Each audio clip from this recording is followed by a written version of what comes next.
इस कहानी की शुरुआत में हम एक आदमी को देखते हैं जिसका नाम स्पाइडरविक है। परियों के साथ हुई उनकी मुलाकात ने उन्हें एक बुक लिखने के लिए इंस्पायर किया और उन्होंने अपने सभी एक्सपीरियंसेस को एक बुक में लिख रखा था। अब वे उस बुक को बंद करके सील कर देता है। सील टूटने के बाद एक रहस्यमयी और अजीब आवाज़ बोलने लगती है। वो चारों ओर देखता है लेकिन कोई भी नजर नहीं आता। अब हम 80 साल बाद देखते हैं कि उस घर में अब तक कोई रहने नहीं आया था जहाँ स्पाइडरविक रहता था। वो घर अब तक वीरान था और अब एक महिला उसमें रहने आती है। उस महिला की एक बेटी और जुड़वा बेटे हैं जिसका नाम जेरेट और साइमन है। घर में एंट्री करते समय वे तीनों वहाँ फैले नमक को देखते हैं। इस घर में बहुत सी चीजें अजीब होती हैं।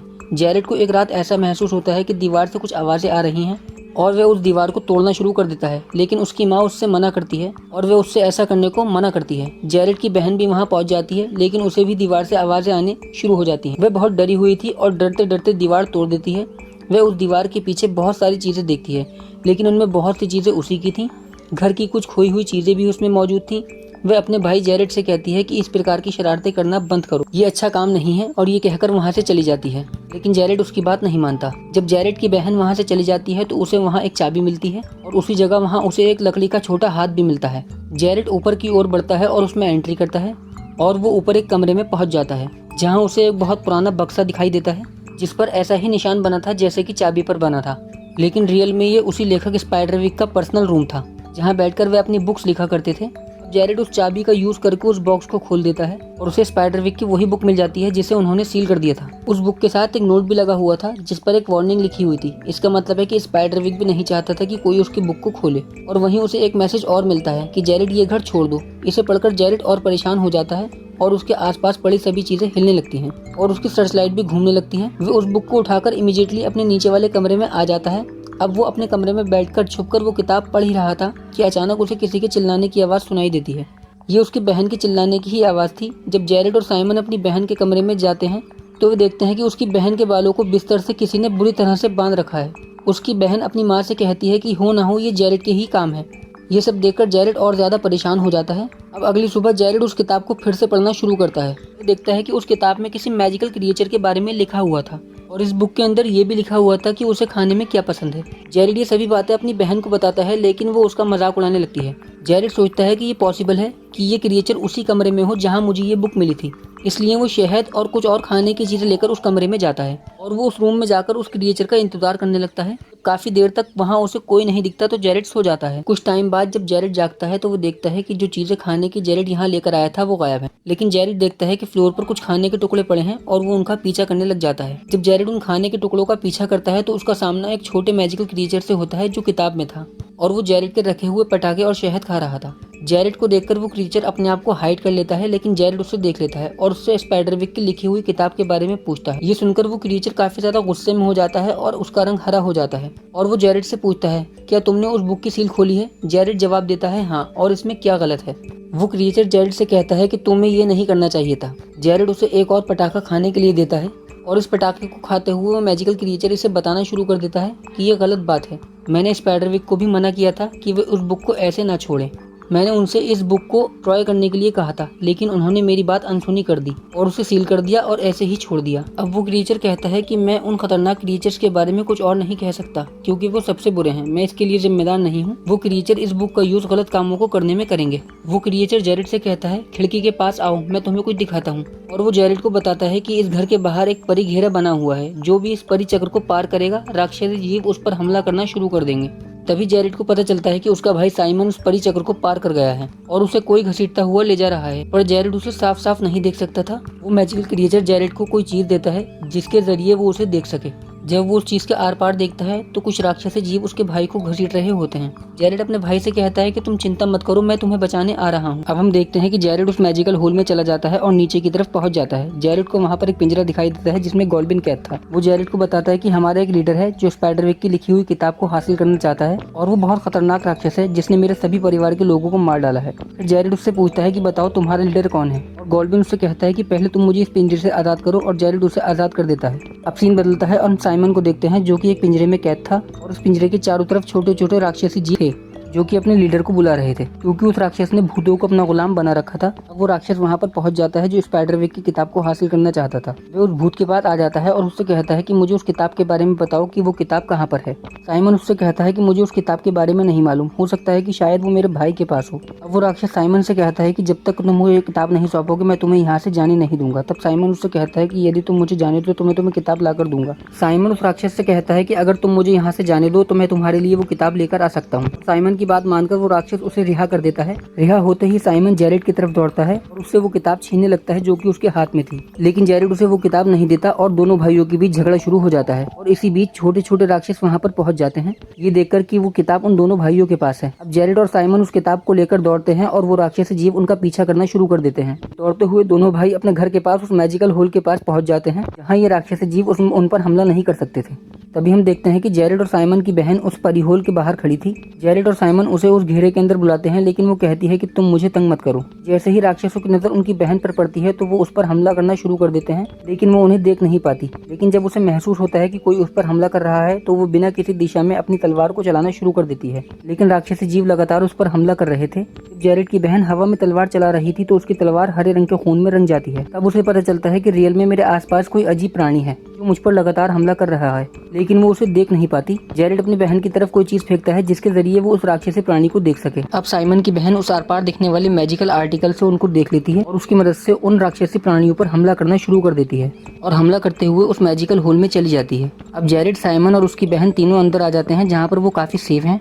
और जेरेड और साइमन अपनी बहन को बताते हैं कि वो राक्षसी जीव हमसे स्पाइडरविक की वो किताब छीनना चाहते हैं जो हमें उस बॉक्स में मिली थी। तब उनकी बहन उन दोनों से कहती है कि तुम वो बुक उनको दे दो और अपनी जान बचाओ। तभी वो मैजिकल क्रिएचर अचानक से वहाँ आ जाता है जो जेरेड को उस बुक के अंदर मिला और वो गुस्से में हरा कलर में बदल जाता है, क्योंकि वो उस किताब को उन भूतों को नहीं देना चाहता था। वहाँ जेरेड, साइमन और उसकी बहन को स्पाइडरविक की बेटी की तस्वीर दिखाई देती है। जेरेड और उसकी बहन बताते हैं कि वो जिंदा है और मनोरोग अस्पताल में है और हम उनसे जाकर अवश्य मिलेंगे, वो हमारी मदद जरूर करेंगी। लेकिन मेन प्रॉब्लम ये थी कि वो लोग घर से बाहर कैसे निकले, क्योंकि उन राक्षसी भूतों ने चारों तरफ से घर को घेर रखा था।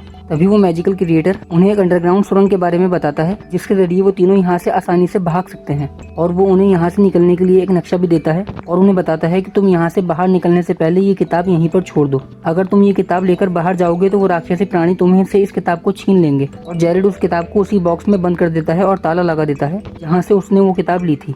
अब जेरेड, साइमन और उसकी बहन तीनों इस सुरंग के जरिए बाहर निकलना शुरू कर देते हैं, पर हम देखते हैं कि जेरेड के हाथ में अभी भी वही किताब मौजूद है, क्योंकि उसने बॉक्स में असली किताब की जगह पर कोई दूसरी किताब रख दी थी और वो तेजी से उस सुरंग के अंदर दौड़ना शुरू कर देते हैं। लेकिन हम देखते हैं कि वहाँ पर मौजूद भूतों ने तो सब कुछ देख लिया था और सुन लिया था। अब ये लोग आसानी से यहाँ से कैसे बाहर निकल पाएंगे, और वो भूत उनका पीछा करना शुरू कर देते हैं। उन राक्षसी जीवों में एक जीव छिपकली जैसा भी था जो उन तीनों का पीछा कर रहा था।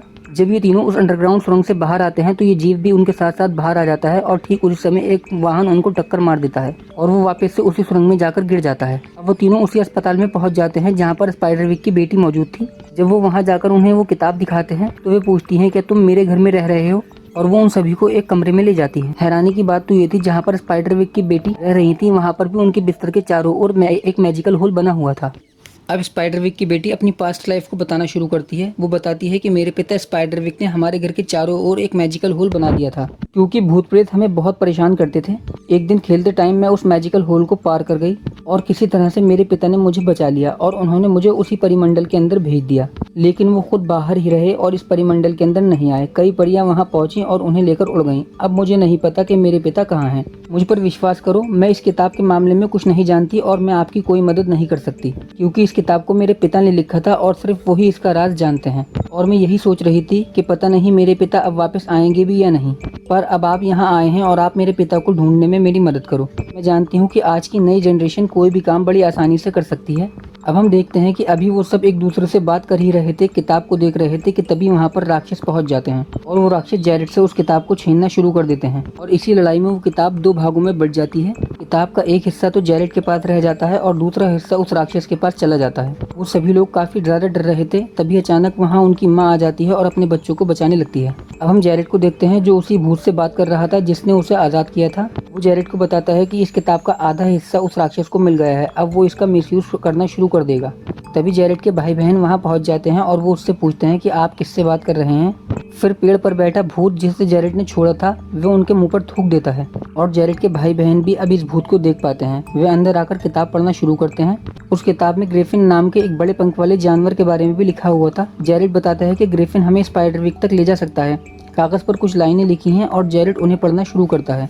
तभी अचानक वहाँ ग्रिफिन आ जाता है और वो तीनों उस पर बैठ जाते हैं और उड़ने लगते हैं और ग्रिफिन सचमुच उन्हें स्पाइडरविक तक ले जाता है, जहाँ जाकर उनकी मुलाकात स्पाइडरविक से होती है। वे उनसे पूछता है तुम्हें मेरे बारे में कैसे पता चला। तब जेरेड उसे बताता है कि आपकी बेटी ने हमें आपके बारे में बताया। तब स्पाइडरविक कहता है मजाक मत करो।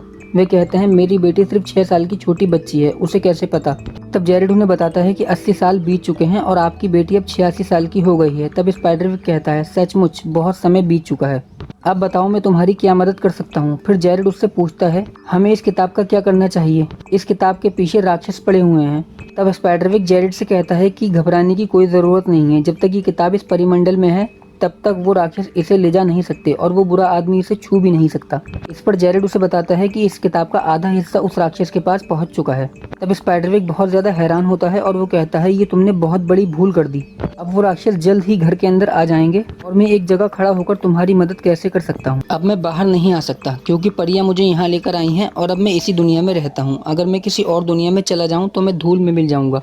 अब वो लोग कार में बैठकर वापस अपने घर आ जाते हैं ताकि राक्षसी जीव उन पर हमला न कर सकें। उन्होंने इन राक्षसी जीवों पर कई चीजों की जांच की। अब वो बोतल में नमक और सॉस डालना शुरू करते हैं क्योंकि सॉस ही भूतों के लिए दर्द का कारण बना हुआ था, क्योंकि नमक से उनकी स्किन में चुभन होने लगती थी। लेकिन अब ज्यादा टाइम नहीं बचा था क्योंकि वो राक्षस उस किताब के आधे हिस्से का मिसयूज करना शुरू कर दिया था। अब रात हो जाती है और हम देखते हैं कि राक्षसी जीव घर की ओर बढ़ना शुरू कर देते हैं और परिचक्र को हटा देते हैं, लेकिन नमक घर के चारों ओर और दरवाजे के बाहर फैला दिया जाता है।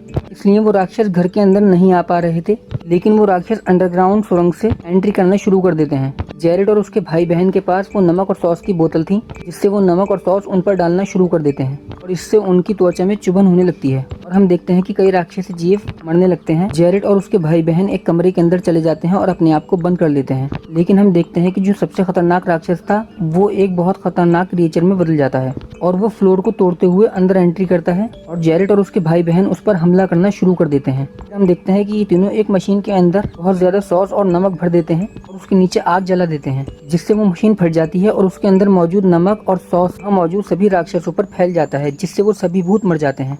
लेकिन उनका मुखिया पहले ही वहाँ से भाग चुका था। जब जेरेड और उसके भाई बहन कमरे से बाहर आते हैं तो वो देखते हैं कि उनके पिता आ गए हैं जो उनसे अलग हो गए थे। वो बिना कुछ बोले इमीडिएटली जेरेड के पास आ जाते हैं और सीधे कहते हैं कि मुझे ये किताब दे दो। तभी जेरेड को शॉक होता है और वो चाकू से उस पर अटैक कर देता है और वो देखता है कि चाकू पर तो हरे रंग का खून लग चुका है। वो उनका पिता नहीं था बल्कि उन राक्षसी प्राणियों का लीडर था। अब वो अपने वास्तविक रूप में आने लगता है और फिर से एक बहुत खतरनाक राक्षस के रूप में बदल जाता है। जेरेड बिना कुछ सोचे समझे स्पाइडरविक के ऊपर वाले कमरे में जाने लगता है और वो खतरनाक प्राणी अपना हाथ लिफ्ट में डाल देता है। ठीक उसी समय लिफ्ट ऊपर की तरफ जाती है और उसकी उंगलियां कट जाती हैं। इससे वो काफी ज्यादा गुस्सा हो जाता है और एक जहरीले सांप में बदल जाता है और जेरेड का पीछा करना शुरू कर देता है। लेकिन अचानक वो छोटा मैजिकल क्रिएचर वहाँ आ जाता है और उसे रोकने लगता है, लेकिन वो जहरीला सांप उसे दूर फेंक देता है, जिससे वो काफी ज्यादा जख्मी हो जाता है। अब हम देखते हैं कि जेरेड उस मकान के सबसे ऊपर वाली मंजिल पर चला जाता है, लेकिन अनफॉर्चुनेटली उसके हाथ से वो किताब फिसल जाती है। लेकिन जैसे ही वो किताब उसके हाथ से छूटती है वो राक्षस एक पक्षी बनकर उस किताब को पकड़ लेता है और हवा में उड़ने लगता है। अब हम उसी भूत को देखते हैं जिसे जेरेड ने आजाद किया था। उसे पक्षियों को खाने का शौक था और वह उस राक्षसी पक्षी को खा जाता है जो सभी गॉब्लिन्स का लीडर था। इसी के साथ उस राक्षसी पक्षी का अंत हो जाता है। सभी राक्षसी जीव में मर जाते हैं और सब कुछ नॉर्मल हो जाता है। अब उनका घर एकदम सेफ था, वो जब चाहे अंदर या बाहर जा सकते थे। जेरेड और उसके भाई बहन स्पाइडरविक की बेटी को भी अस्पताल से इसी घर में ले आते हैं। क्योंकि ये घर पहले उसी का था इसलिए वो बहुत ज्यादा एक्साइटेड है। स्पाइडरविक की बेटी वहाँ उस जादुई प्राणी से भी मिलती हैं जो कि स्पाइडरविक की बुक में मिला था और वो कहती हैं कि मैं चाहती हूँ कि काश मेरे पिता भी यहाँ होते। तभी हम देखते हैं कि अचानक से स्पाइडरविक बाहर आ जाता है और उनके चारों ओर छोटी छोटी परियां होती हैं। लेकिन वो अपनी बेटी से कहता है कि मैं यहाँ नहीं रह सकता, नहीं तो मैं धूल में मिल जाऊंगा, मुझे जल्द ही वापस लौटना होगा। और स्पाइडरविक की बेटी उनसे कहती है कि मैं भी आपके साथ चलना चाहती हूँ। स्पाइडरविक अपनी बेटी का हाथ पकड़ता है और वो एक छोटी बच्ची में बदल जाती हैं और स्पाइडरविक अपनी बेटी को साथ लेकर परियों की दुनिया में वापस चला जाता है। और अब जेरेड, उसकी माँ और भाई बहन भी उसी घर में रहते हैं। अब यहाँ पर कोई खतरा नहीं है। इसी के साथ ये फिल्म यहाँ पर पूरी हो जाती है। अगर आप इसी तरह की और भी इंटरेस्टिंग मूवीज देखना चाहते हैं तो अभी हमारे चैनल को सब्सक्राइब करें। अगर वीडियो अच्छी लगी हो तो वीडियो को लाइक करें, शेयर